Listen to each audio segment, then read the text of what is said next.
Em 7 de setembro de 1822, quando Dom Pedro, o príncipe português, declarou o Brasil independente da metrópole, nosso país nascia no ritmo da continuidade. Ao contrário das outras ex-colônias do continente americano, que adotaram a república como forma de governo, o Brasil manteve a monarquia. Se, por um lado, a independência trazia mudanças e apontava para novos rumos para a antiga colônia, por outro, sinalizava permanências que explicam, ao menos em parte, algumas questões econômicas e sociais do Brasil atual. Vamos ver como tudo aconteceu.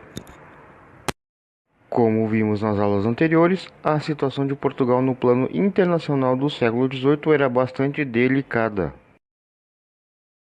Apesar do pioneirismo no processo de colonização da América, os portugueses enfrentavam a concorrência de potências emergentes, como Holanda, França e Inglaterra. Nas disputas entre França e Inglaterra, os reis portugueses, enquanto foi possível, se mantiveram neutros, mas, a partir da metade do século XVII, a pressão constante foi aproximando os portugueses da Inglaterra, com a assinatura de diversos tratados comerciais que beneficiavam os ingleses. A dependência econômica portuguesa em relação à Inglaterra se aprofundou, e o resultado dos vários tratados, que eram muito desiguais, firmados entre os dois países foi o crescente déficit comercial do reino português e seu consequente endividamento. Os problemas econômicos da metrópole, agravados pela progressiva queda na produção de ouro em Minas Gerais a partir da segunda metade do século XVIII, levaram a coroa a impor uma política de aperto fiscal à colônia, através das medidas do Marquês de Pombal, ministro do rei Dom José I, que visavam gerar mais recursos para os cofres do reino e superar a crise. As medidas pombalinas, apesar de severas, não foram suficientes para impedir a crise e importantes transformações em curso no cenário internacional, como a independência dos Estados Unidos, a Revolução Francesa, o Iluminismo e os interesses das indústrias inglesas em conquistar o mercado consumidor das colônias, apontam para o fim do domínio colonial português. No cenário interno, a insatisfação das elites de algumas capitanias com a exploração colonial só agravou a situação. Entre os colonos, a insatisfação com a metrópole só aumentava, e os primeiros movimentos que propuseram uma ruptura, chamados de separatistas, tiveram em comum o fato de terem alcance somente regional, e de se inspirarem nas ideias iluministas, e na independência dos Estados Unidos. Conjuração Mineira. Ocorrido em 1789, na região das Minas Gerais, o movimento se baseou na insatisfação com a crescente cobrança de impostos sobre a mineração, nas ideias iluministas e na Revolução Americana, independência dos Estados Unidos. Surgem as primeiras ideias nacionalistas, mas com a proposta de manter a escravidão. O movimento foi interrompido pela delação de Joaquim Silvério dos Reis, um dos contratadores mais endividados da capitania, que delatou os companheiros em troca do perdão de suas dívidas com a coroa. As autoridades coloniais reprimiram fortemente o movimento, com a prisão e a morte dos envolvidos.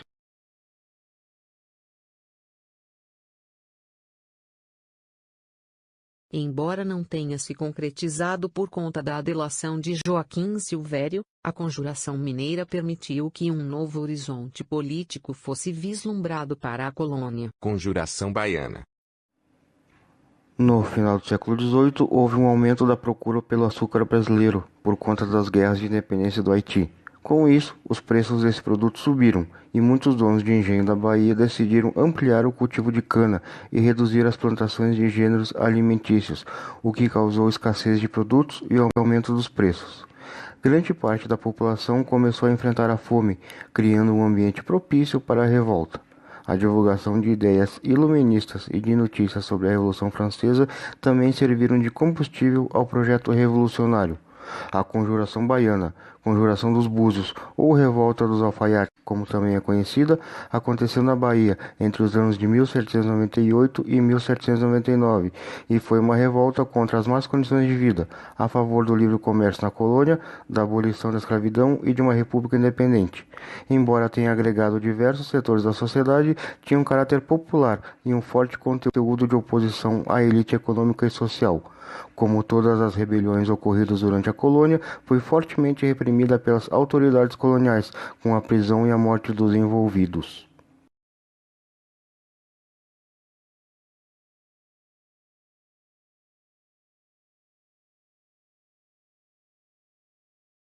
No início do século XIX, a Europa vivia uma grave crise que envolvia uma disputa entre França, com o grande exército de Napoleão Bonaparte, e a Inglaterra, com sua imensa armada naval. Entre os dois estava Portugal, economicamente pobre, apesar de suas inúmeras colônias. Quando Napoleão decretou o bloqueio continental, o governo português se viu diante de um dilema: se submeter ao bloqueio e romper com o governo da Inglaterra, expondo suas colônias ao poderio naval inglês, ou desacatar a ordem de Napoleão, se arriscando a uma invasão de Portugal pelas tropas francesas.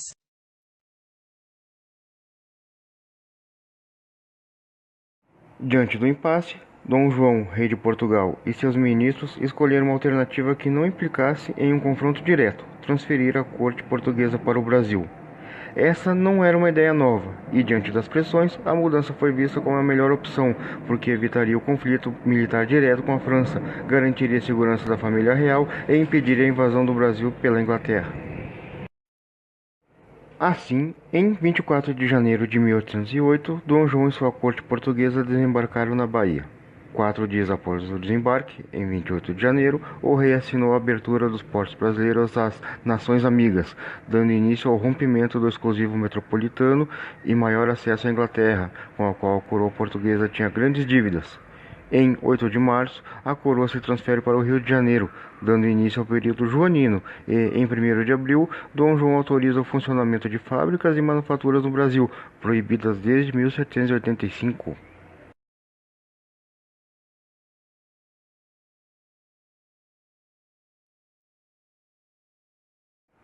Aos poucos, a colônia vai se tornando sede do reino português, com a progressiva transferência para o Rio de Janeiro das repartições públicas que cuidavam dos interesses metropolitanos aqui. Em 1810 foi assinado o Tratado de Comércio e Navegação entre Portugal e Inglaterra, com melhores condições e taxas alfandegárias para o comércio entre os dois reinos, caracterizando o rompimento definitivo do exclusivo colonial. Nesse mesmo ano, tem início a pressão inglesa pela extinção do tráfico negreiro no Brasil. A família real trouxe para o Rio de Janeiro o modo de vida europeu. A preocupação em mudar a imagem da sede da corte levou o governo a tomar uma série de medidas que transformaram a aparência e o cotidiano da cidade. Durante todo o período chamado de joanino, a presença da corte portuguesa promoveu avanços culturais que tinham o objetivo de trazer mais conforto às elites. Universidades, Biblioteca Nacional, Jardim Botânico, imprensa, entre outras ações, mostraram isso. A cidade do Rio de Janeiro passou por um rápido crescimento urbano nesse período, córregos foram canalizados, ruas foram iluminadas e aterros e estradas foram construídos.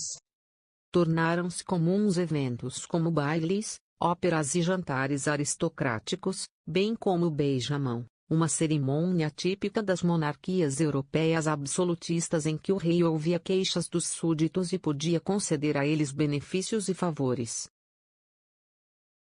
Mas era enorme o contraste entre o luxo da corte e as condições de vida da maior parte da população, que eram precárias. Não havia sistema de esgotos e de coleta de lixo, causando mau cheiro e doenças, falta de alimentos, de água potável e de moradia. Os mais atingidos eram os escravos e os libertos, que moravam geralmente em cortiços. O Congresso de Viena, entre 1814 e 1815, ocorrido após a derrota de Napoleão, determinou que as monarquias destituídas pelo ex-imperador francês retornassem ao poder. Porém, a família real já estava devidamente instalada, e Dom João e seus súditos não tinham a intenção de voltar tão cedo a Portugal. A solução foi elevar, em dezembro de 1815, a colônia à categoria de Reino Unido, a Portugal e Algarves, oficializando a nova organização da monarquia portuguesa e o fim da divisão metrópole-colônia, já superada, na prática, pela abertura dos portos. Em 1816 falece a rainha Dona Maria I e Dom João, até aqui príncipe regente, torna-se rei, sendo coroado em fevereiro de 1818, passando a se chamar Dom João VI. O Nordeste, que tinha tido riqueza e prestígio trazidos pelo açúcar, no início do século XIX enfrentava uma grave crise econômica. Além disso, a população estava muito descontente com o controle português sobre o comércio e com a sobrecarga de impostos cobrados pela coroa. Esses fatores levaram à Revolução Pernambucana de 1817, fazendo com que os rebeldes tomassem o governo de Recife e proclamassem a República. Tratava-se de um movimento emancipacionista, com forte influência de ideias iluministas, do qual participaram padres, artesãos, militares, juízes e proprietários de terra. O movimento se expandiu para os atuais estados da Paraíba, Rio Grande do Norte e Alagoas, mas não havia unidade entre os revoltosos. Enquanto os membros das elites buscavam autonomia política, as camadas populares do movimento queriam igualdade social. Cerca de 2 meses depois da tomada de Recife, o governo retomou o controle e reprimiu com violência os rebeldes, mas, apesar de derrotado, o movimento representou um duro golpe contra a monarquia portuguesa. Em Portugal, muitos questionavam a permanência de Dom João no Brasil e se queixavam dos prejuízos que a abertura dos portos brasileiros havia causado à economia portuguesa. Em 1820, começou a Revolução Liberal do Porto, e os rebeldes exigiam a volta do rei a Lisboa e uma constituição liberal para o país. Sem o rei presente, convocaram eleições para formar as Cortes, que era o parlamento português, e depois disso aprovaram medidas que demonstravam uma clara intenção de recolonizar o Brasil, como, por exemplo, a restrição de sua liberdade administrativa e comercial e o restabelecimento dos monopólios e privilégios portugueses. Enfim, em 1821, Dom João VI retorna à metrópole por pressão das cortes portuguesas, deixando o filho, Dom Pedro, como príncipe regente do Brasil. Pedro, se o Brasil se separar, antes seja para ti, que me has de respeitar, do que para algum desses aventureiros.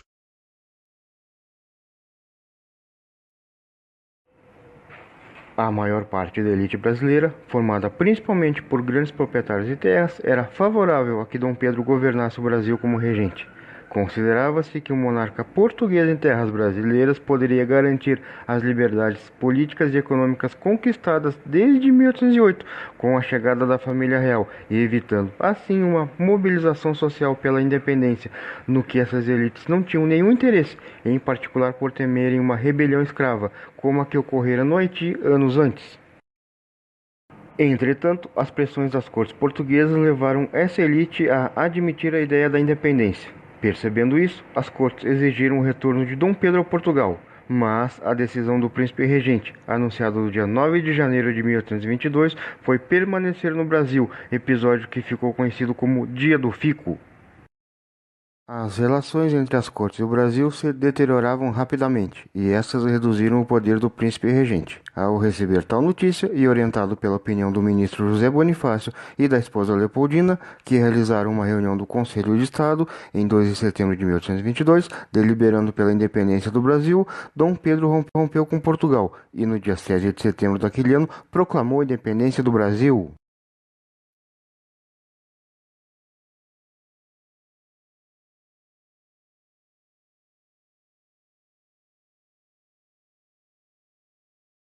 Com a proclamação, Dom Pedro concretiza o que havia dito a seu pai, Dom João VI, em carta de 26 de julho de 1822. É um impossível físico e moral Portugal governar o Brasil, ou o Brasil ser governado de Portugal. Não sou rebelde, são as circunstâncias.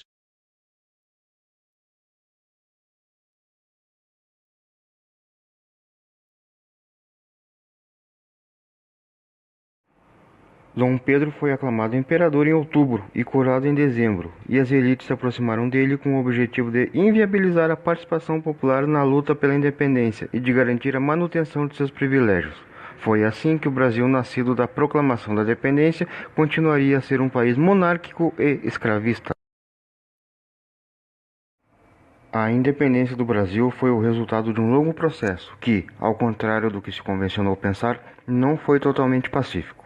Após a proclamação de 1822, o governo central precisou enfrentar diversos movimentos de resistência interna, nos quais tropas leais à coroa portuguesa e contrárias à independência tiveram que ser vencidas e expulsas de várias províncias, como Piauí, Bahia, Maranhão e Pará. Os conflitos só terminaram em 1823. Além dos conflitos internos, em 1823 também ocorreram eleições para a Assembleia Constituinte, que tinham como objetivo elaborar a primeira Constituição do Brasil. Essa Constituinte foi palco de um profundo choque entre, de um lado, as tendências liberais de parte dos eleitos que julgavam necessário restringir o poder do imperador, e de outro, o autoritarismo de Dom Pedro I, que resolveu a questão dissolvendo a Assembleia com um golpe. Dissolvida a Assembleia Constituinte, o imperador encomendou um novo projeto constitucional que foi outorgado por ele em 1824. Essa primeira Constituição do Brasil conciliava os interesses das elites com o autoritarismo de Dom Pedro. Elementos centrais dessa Constituição: 1. Estabelecimento de uma monarquia constitucional, na qual o soberano exerce a autoridade de acordo com uma Constituição, e hereditária, onde todos os monarcas vêm da mesma família. 2. Divisão dos poderes em executivo, legislativo, judiciário e moderador, que era exclusivo do imperador e lhe garantia o direito de intervir nos demais poderes. 3. Garantia do direito à propriedade das terras, escravos e demais bens adquiridos pelas elites durante o período colonial. 4. Estabelecimento do voto indireto e censitário, no qual se exigia uma renda mínima para poder votar ou ser votado. 5. Divisão do território em províncias, governadas por um presidente nomeado pelo imperador. 6. Estabelecimento do catolicismo como religião oficial do império.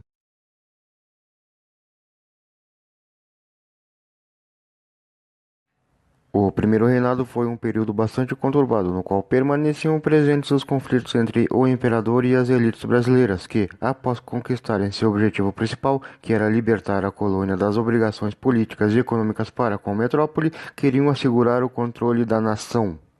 As divergências entre as próprias elites se tornaram cada vez mais evidentes, e, a partir de 1826, os membros da Câmara dos Deputados se dividiram em dois grupos opostos, um liberal e outro conservador.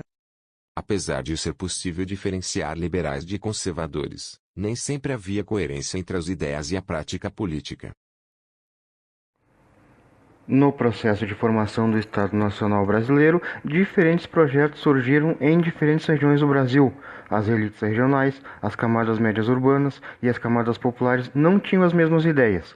Dessa forma, a definição da ideia de nação foi o resultado de disputas de poder entre as elites e as camadas médias de um lado e as camadas populares de outro.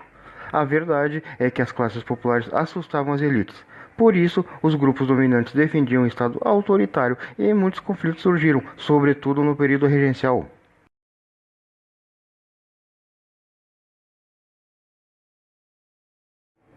Por conta do fechamento da Assembleia Constituinte de 1823 e da grande concentração de poder nas mãos do imperador com a Constituição de 1824, estoura um movimento revolucionário de reação ao autoritarismo da Constituição.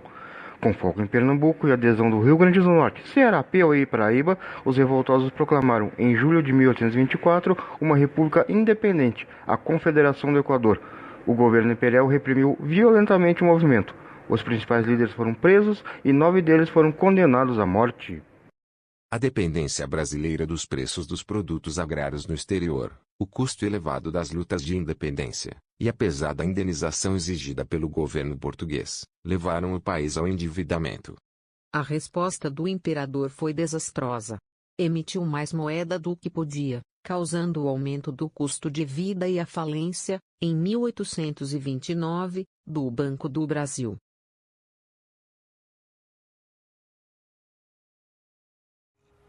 Em 7 de abril de 1831, isolado politicamente e abandonado pelos militares, Dom Pedro I abdicou do trono do Brasil e partiu para a Europa. A coroa foi passada para seu filho, o brasileiro Pedro de Alcântara, então com 5 anos de idade. A renúncia do imperador significou a vitória das elites brasileiras e a ruptura definitiva com Portugal.